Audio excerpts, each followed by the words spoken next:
Hey guys, just wanted to give you guys a quick review on the Milwaukee 18-inch lawnmower. I've had it about a year now and I just wanted to go over some things that I like and don't like with it.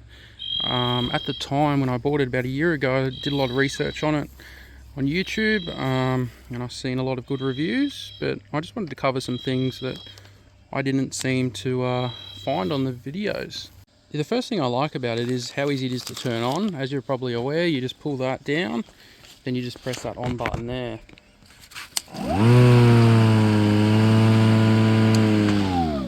And once it's on, it gets up and goes pretty quick. There's also a speed dial here.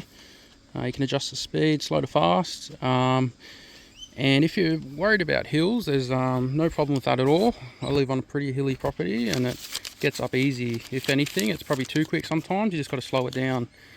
The other thing is the build quality. It's all pretty constructed pretty well. No dramas with it. Wouldn't hesitate at all. And also no maintenance, obviously. So literally nothing I've had to do with it last year. And over here, so you just got, if you're not aware, this button here is just to increase the RPM. If you're going into thick grass, long grass, just put that on and it will increase the RPM. Otherwise, if you don't have it on, it will automatically bump up the RPM anyway. It's just if you want to prepare the mower to go into thick grass, you'd press that button. One next to it is the light, obviously, and that's the speed. Now, the only thing with the light, I was looking at the bigger lawnmower before I bought this one, but the only thing with the 18-inch, you only get the one light, so that's probably my only criticism about the light. You don't get the ones on the side like you do on the bigger one, but I haven't really had to use it that often anyway, so just one of those things to keep in mind. So this is underneath the lawnmower, so probably the first thing you notice is a bit of paint peeling around the edges over here. Nothing to be too concerned about, but I just thought I'd add that in. So it's got a single blade here. You can get that off just under that nut, it'll slide right off. If you need a new blade, you can buy them from Milwaukee, but you can't just get a generic blade. It's got to be a Milwaukee because it's got to fit these slots. That way you're putting it on the right way, it spins the right way.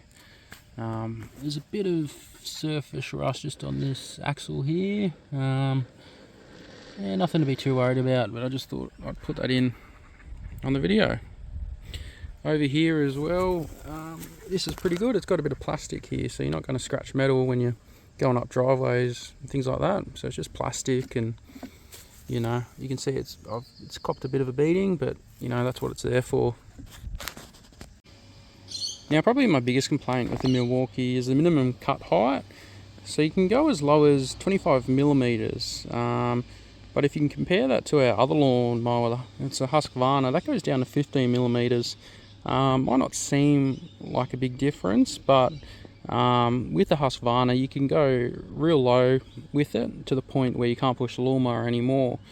With the Milwaukee, when you put it on the lowest setting, it just doesn't quite get low enough. So I'm not sure if I've got different type of grass to some people in other videos, but it's just something I've really noticed. I run it in the lowest setting all the time because that just suits my grass. I would wish it would cut it a little bit lower, but unfortunately there's nothing you can really do. You can't swap out the blades or anything. So yeah, it's just something to keep in mind.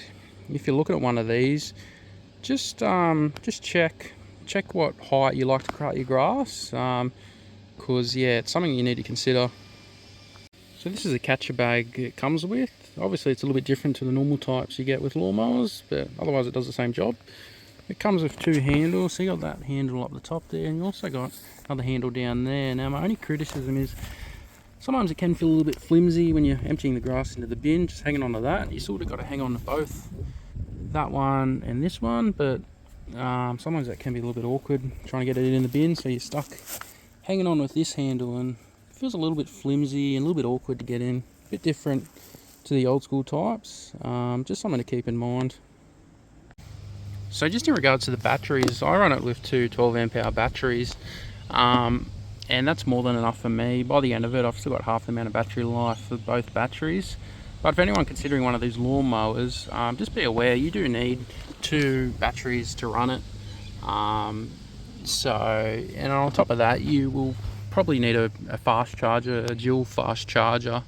That way, if you do go flat, you can quickly pop both batteries in the charger, and then it'll quickly charge up.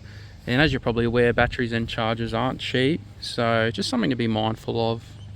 So yeah, thanks guys for watching. Just thought I'd post this video just with a few things I'd like to point out with it. But otherwise, I'm real happy with it.